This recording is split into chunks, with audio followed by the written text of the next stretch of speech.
Bienvenue à Pythagorae. Vous êtes au bon endroit pour comprendre les notions de maths du collège et du lycée. Dans cette vidéo, je vais vous expliquer comment additionner des nombres relatifs. Des nombres relatifs, ce sont des nombres qui ont des signes. Donc, quand on doit additionner deux nombres relatifs, on va avoir deux cas. Soit ces deux nombres ont le même signe, soit ils ont des signes différents. Si ces deux nombres sont de même signe, on va garder le signe commun à ces deux nombres et on va additionner les valeurs numériques de ces nombres, c'est-à-dire les valeurs sans regarder les signes. Si ces deux nombres ont des signes différents, on va garder le signe du nombre qui a la plus grande valeur numérique et on va soustraire les valeurs numériques. Faisons quelques exemples. Dans ce premier exemple, moins 5 plus moins 3, on additionne des nombres relatifs qui sont tous les deux négatifs. Donc on est dans le cas où ils ont le même signe. On va donc garder le signe commun, donc moins, et on va additionner les valeurs numériques, donc on va faire 5 plus 3, c'est-à-dire 8. Faisons un deuxième exemple. B égale moins 2 plus 5. Cette fois-ci, on additionne un négatif et un positif. Ils ont donc des signes différents. Il va donc falloir chercher le nombre qui a la plus grande valeur numérique. La plus grande valeur numérique, c'est 5. Et son signe, puisqu'il n'y a rien d'écrit, c'est le signe plus. Donc le résultat va être positif.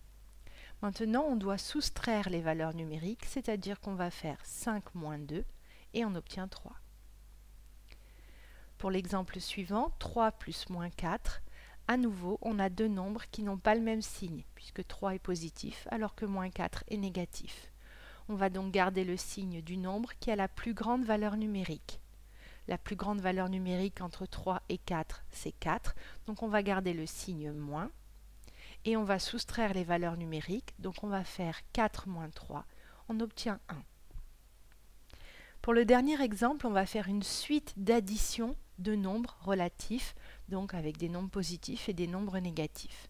Dans ce cas, la méthode que l'on va utiliser, c'est que l'on va commencer par regrouper tous les nombres positifs entre eux et tous les nombres négatifs entre eux. Alors ici, j'ai commencé par utiliser tous les nombres négatifs. Donc j'ai regroupé moins 3, moins 1 et moins 2. Et puis, à la suite, je vais rajouter les nombres positifs, donc plus 7 et plus 9. À partir de là, je vais additionner les négatifs entre eux. Donc comme ils ont tous le même signe, mon résultat va avoir le signe commun, c'est-à-dire moins, et je vais additionner les valeurs numériques, donc 3 plus 1 plus 2, ce qui me donne moins 6. Je fais pareil avec les positifs. Ils ont tous le même signe, donc je garde le signe commun, c'est-à-dire plus, et j'additionne les valeurs numériques, 7 plus 9, ce qui fait 16. Dans la dernière étape, je me retrouve à avoir une addition d'un négatif et d'un positif, donc ils ont des signes différents. Je prends le signe du nombre qui a la plus grande valeur numérique, c'est-à-dire 16, donc je vais garder le signe plus, et je vais soustraire les valeurs numériques, donc je vais faire 16 moins 6, et j'obtiens 10. Je ne suis pas obligée d'écrire le plus 10, on peut se contenter d'écrire 10 quand un nombre est positif. Maintenant, ça va être à vous de jouer. Je vous donne un premier exemple et je vous invite à appuyer sur la touche pause, à essayer de le faire au brouillon et à relancer la vidéo une fois que vous êtes arrivé au résultat.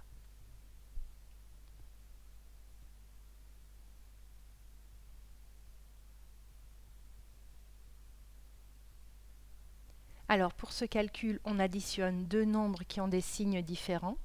Donc on va garder le signe du nombre qui a la plus grande valeur numérique. La plus grande valeur numérique, c'est 8. On va donc garder le signe plus.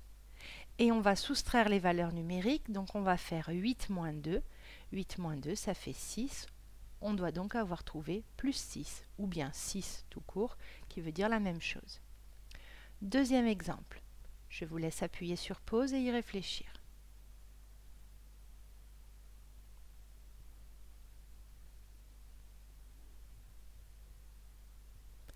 Pour cet exemple, on a deux nombres négatifs, donc deux nombres qui ont le même signe. On garde le signe commun, moins, et on additionne les valeurs numériques. On fait donc 5 plus 1, c'est-à-dire 6. Dernier exemple, on va faire une suite d'addition de nombres relatifs. Donc on utilise la méthode de tout à l'heure, on les regroupe avant de pouvoir les additionner les négatifs ensemble, les positifs ensemble. Je vous laisse appuyer sur pause.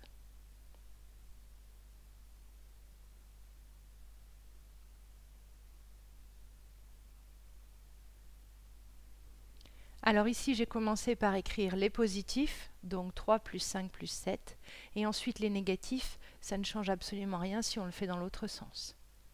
J'additionne les positifs entre eux, donc je garde le signe commun, c'est-à-dire plus, et j'additionne les valeurs numériques, ce qui me donne 15. Je fais la même chose avec les négatifs, je garde le signe commun, c'est-à-dire moins, et j'additionne les valeurs numériques, ce qui me donne moins 13.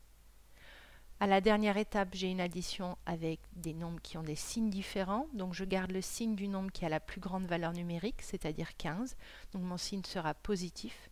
Et je soustrais les valeurs numériques. Je fais 15 moins 13. Je vais donc trouver plus 2 ou bien 2 simplement. Je vous invite ensuite à aller sur mon site pythagorae.wordpress.com. Je vais mettre le lien en dessous de la vidéo. Sur le site, vous retrouverez cette vidéo et vous trouverez également une feuille d'exercice corrigée pour pouvoir vous entraîner davantage sur cette notion.